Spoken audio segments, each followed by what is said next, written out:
നോമ്പിൻ്റെ 4-ാമത്തെ ആഴ്ചയിലേക്ക് നമ്മൾ പ്രവേശിച്ചിരിക്കുന്ന സന്ദർഭമാണ്. എന്തിനാണ് നോമ്പ് നോക്കുന്നതെന്ന് നാം ചിന്തിക്കുമ്പോൾ നമ്മുടെ കർത്താവ് നോമ്പ് നോക്കിയിരുന്നു.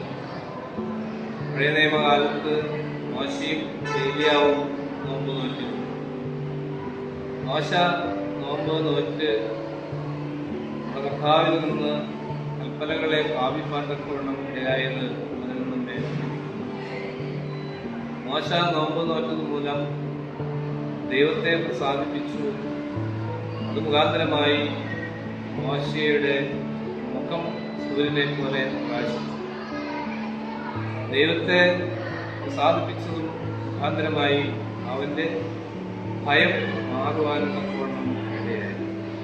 വാത്സല്യ സഹോദരങ്ങളെ, ഈ വലിയ നോമ്പിന്റെ കാലഘട്ടത്തിൽ വിശുദ്ധ സഭയുടെ ക്രമീകരണമനുസരിച്ച് നാം നോമ്പ് നോറ്റ് പ്രാർത്ഥിച്ച് ഉപവസിച്ച് കർത്താവിന്റെ തിരുശരീരങ്ങൾ അനുഭവിക്കുന്നത് മുഖാന്തരം ദൈവത്തെ നാം പ്രസാദിപ്പിക്കുകയും ദൈവപ്രസാദം നാം ഏറ്റുവാങ്ങുകയും ചെയ്യുകയാണ്.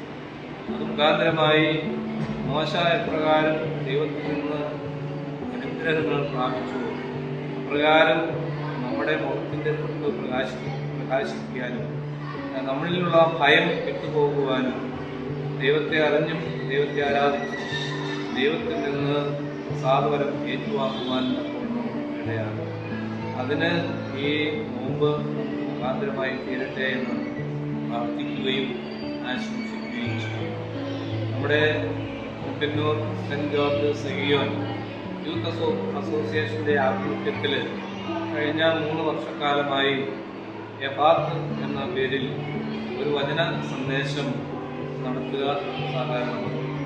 ഈ വർഷവും പകുതി നോമ്പിന് ശേഷം നമ്മുടെ യൂത്ത് അസോസിയേഷൻ പ്രവർത്തകരും അതുപോലെ തന്നെ സൺഡേ സ്കൂൾ കുട്ടികളും മറ്റ് വിശ്വാസികളും ചേർന്ന് ഈ വചന സന്ദേശം നടത്തുവാൻ തക്കവണ്ണമുള്ള ക്രമീകരണം ചെയ്തു.